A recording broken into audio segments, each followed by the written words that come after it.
This is the eLearn podcast. If you're passionate about the future of learning, you're in the right place. The expert guests on this show provide insights into the latest strategies, practices, and technologies for creating killer online learning outcomes. My name's Ladek, and I'm your host from OpenLMS. The eLearn podcast is sponsored by eLearn Magazine, your go-to resource for all things online learning. Click-by-click how-to articles, the latest in EdTech, a spotlight on successful outcomes and trends in the marketplace. Subscribe today and never miss a post at elearnmagazine.com. And OpenLMS, a company leveraging open source software to deliver a highly effective, customized, and engaging learning experience for schools, universities, companies, and governments around the world since 2005. Learn more at openlms.net.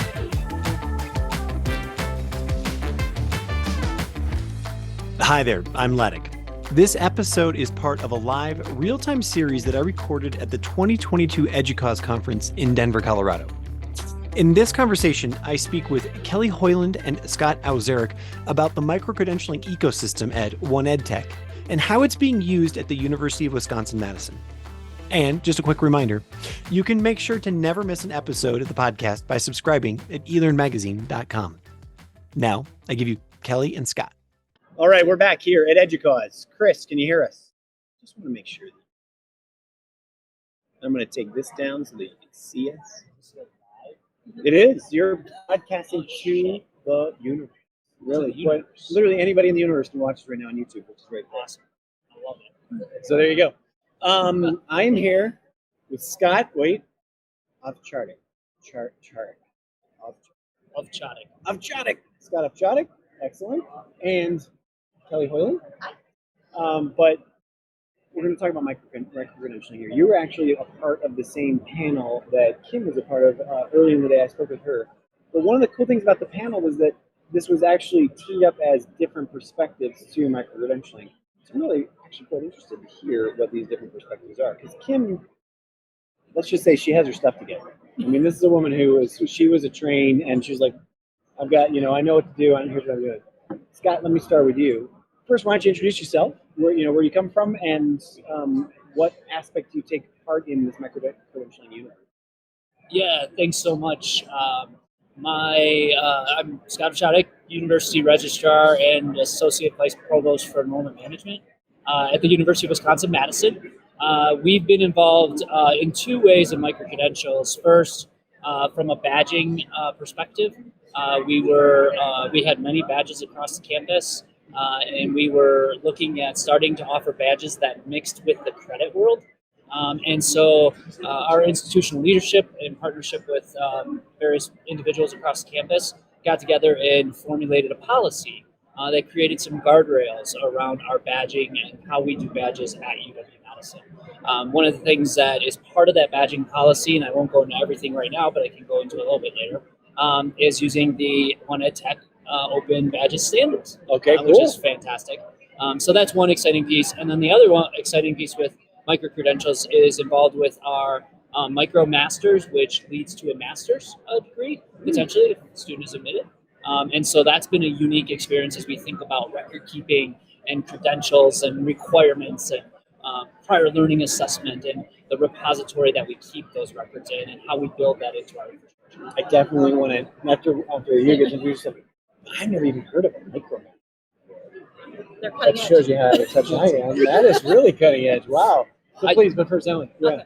So I'm Kelly Howland. I'm with OneEdTech. We used to be known as IMS Global Learning Consortium, so you might know us from that. So data technology, interoperability standards is the heart of what our organization does. But I support our higher ed members, really looking at how are they using these standards to meet learner needs, meet institutional goals. So helping to support them, I run a community practice and some webinars, work with people like Scott and others and Kim who are doing these programs to help answer strategy questions and kind of really define their plans for what they can do. Since you have the mic in your hand, I'll ask you the first question. What's the biggest strategy issue?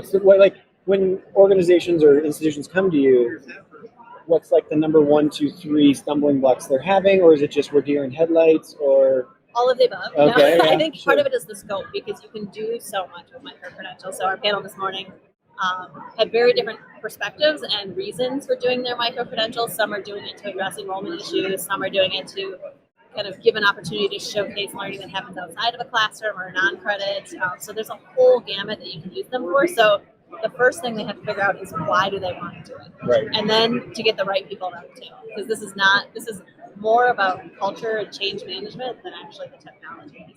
Okay, fantastic. So now, take us over to your experience.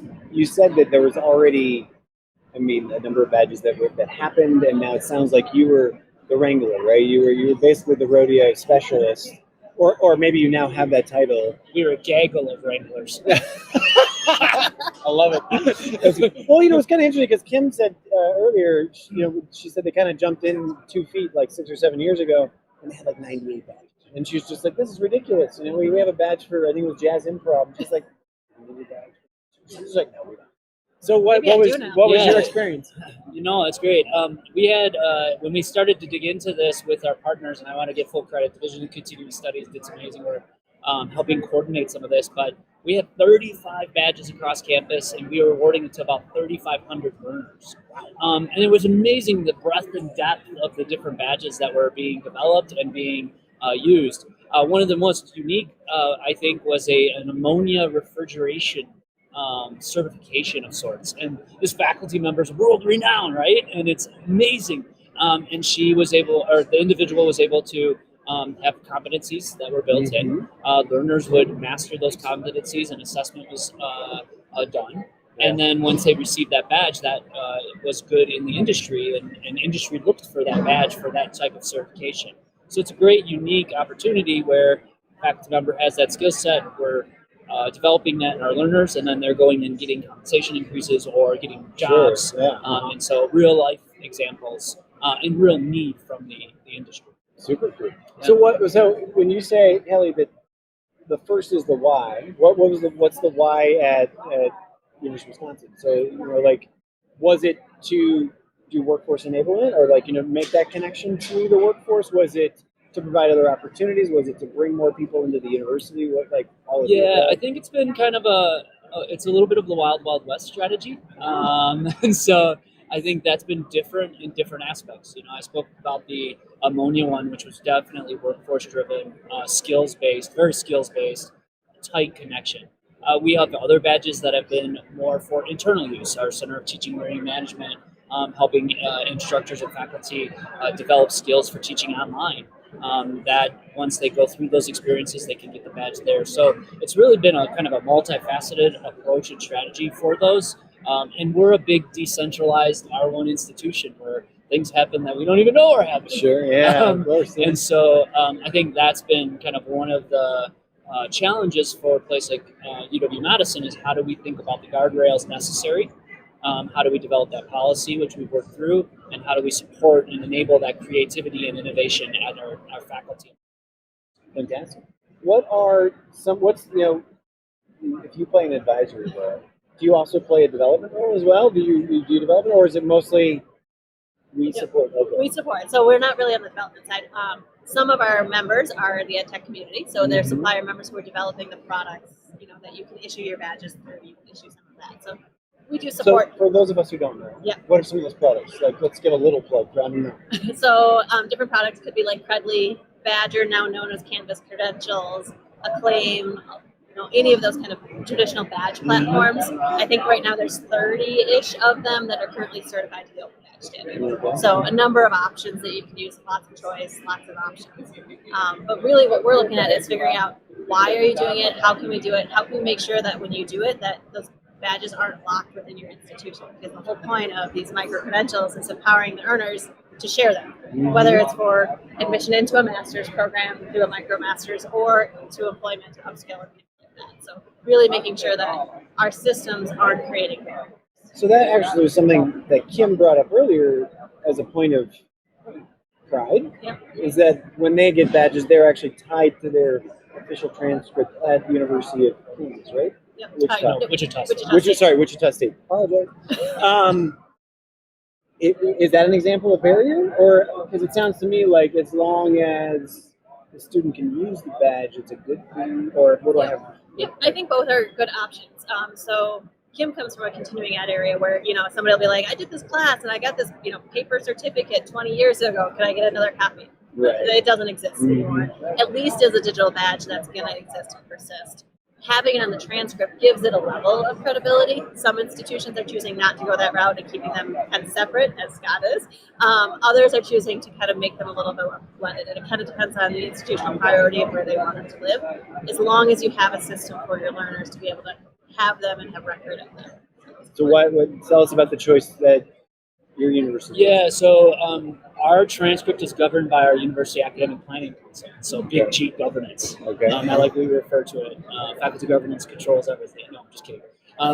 No, I think that's part of one of the reasons we didn't think about putting it on the transcript. And also, I think just from I don't know if it's philosophical, but just from a philosophical perspective, a digital badge is not something that goes on a transcript, which is a scorecard of sorts, and it's archaic, and it's used as very important purposes. But digital badge is really something that people are going to use in social networks. They're going to post to their LinkedIn site.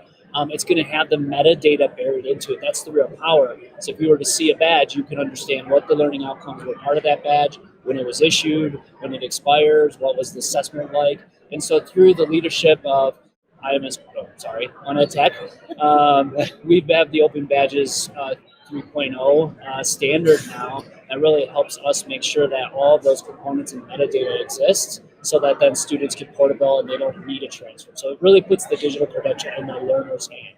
Okay. Good. One more thing. We are considering, though, interesting enough, from a campus records perspective, we may add the badge as an entity in the student information system. So our teams or advisors could say, oh, Stephen, you've got computer science, a Bachelor of Science in Computer Science, and you have this badge, it's Python coded. And so that way we would be able to show that kind of comprehensive learner record type thing. And that's where I was going to go for it. I was going to add to that, because that's the other part of microcredentials. If they're not living in a transcript, is there a better way for them to be represented for a record? And a comprehensive learner record or a learning and employment record is kind of a new trend also coming up that is really about the collection of a number of achievements, badges being one of them, microcredentials. It could also be work experience or competency-based things. That's a new kind of area that's emerging too, that our institutions are looking at that type of record instead of the transcript, which even as I was a hiring manager, I'd get a transcript, I'd be like, check. It didn't really mean anything to me. I'm just wondering how, the universal record, like, isn't this my LinkedIn profile? Like, I mean, as long as I've really curated it and... In the technology standards, these digital wallets, we all carry digital driver's license or vaccine cards. These badges can also now live in that kind of a technology. So it can be on your phone. You can walk around and say, hey, look, I've got a Python boot camp badge, I don't know why you would need it on your phone every day. I was going to say, I feel like there would be a certain... People would say that you don't need that. Steven's hiring a Python program. Yeah. There we go, bud. I'm in. Steve's verified. But the power behind that is the learner now controls it. So the person who earned it doesn't have to go pay a transcript fee. Yeah, no, that's not transcript. They now have ownership and are able to kind of curate their records and share them as they want. And maybe they're going to pull those micro-credentials from multiple institutions, and maybe there's some employer training and some community-based training that they can pull all of that together into one record. And I like that curation, right? The student's in control of curating the records, but what's very important, it's still verifiable. Yes. Because of that metadata in there is that the recipient of that credential can see that it's verified, it's accurate, it's authentic. And that's one of the important things, I think, as we think about micro-credentials and badges as we move forward. So take me to MicroMasters. Is this a master's that's built around just micro-credentials? No. What's a MicroMasters? So we are embarking on a partnership with edX platform. Yep. Mm-hmm. And what we're doing as part of our strategy in our Wisconsin School of Business, Dean Samba is a world leader and awesome rep for our school. We're looking at expanding our reach to more global population and international population, more so than UW-Madison might have. Right. I mean, obviously we're an internationally renowned institution, but the ability to have a couple non-credit experiences that could lead to a MicroMasters, a series of maybe 3 courses leads to a MicroMasters, and then that once the student is admitted, through our credit by examination or prior learning assessment, the learner could get credit for those non-credit experiences that would apply towards the master's degree. Oh, wow. And then they would have to finish the remaining part of the curriculum for the master's degree. What's been unique and interesting is the edX partnership, how we build that, scale that into our institutions, into the infrastructure of our institutions. But it's also been the fun tension, push and pull of how fast industry and edX can move. Our faculty can move. Aren't they 2 years? Weren't they? Yes, They were acquired yes, like a by year 2 years. Yeah. Mhm. And the tension between our faculty governance, which doesn't move as slow. Oh. So we have a notice of intent that we will be offering offering a master's degree. It hasn't gone through full faculty governance, and so we have to navigate that process. But it's been interesting from an infrastructure development perspective and how those two kind of worlds collide and kind of build this tension. And it's been kind of fun learning as we've tried to adopt this in support of the strategic initiative for our school business. Thank you for that. I really appreciate it. And I find that those yin yang relationships can actually be really beneficial because you learn from both. Yeah. And I think it creates the natural tension that's created. I think it lifts all boats, right? Because they have to slow down a little bit. You need to speed up. You need to be a little more agile. They need to be a little more structured and think beyond just the next cycle, the next reporting cycle, whatever. Those kind of things are very interesting. As someone who's got 30 vendors, someone who's got probably hundreds of vendors that you work with, those kinds of things, what are the challenges in your business as one ed tech, as a recommendation engine, as a here's the direction you should go, because you've got a lot of competition there and a lot of voices that are going to want to influence that conversation. Yeah, I think part of it is it's such a hot topic. It's microcredentialing, digital credentialing. I think there's 6 or 7 presentations on at least here alone, right? I was here last week for a different conference talking about the same thing. So I okay. think even within just higher education, as I look at associations and membership organizations, we're all trying to support this work and making sure we're not making it more confusing for institutions. So just before coming up here, I was talking with ACRO, the registrar's organization. UPSI has been involved in continuing it. So making sure that there's some alignment and consistency there so that you're not hearing different messages across institutions and being like, no, we need to do it for this reason. No, we have to do it this way. So you get more synergy.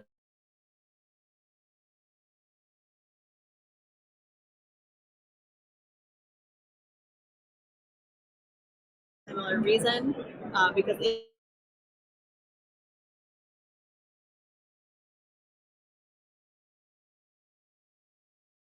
making sure that the technology is there to support what the institutions want to do, because they're coming up with innovative ways to do things like MicroMasters, things like that, or even some of our community college members who are looking at very workforce related, like there's a skills need in my community, I need to have a submission tomorrow. Right.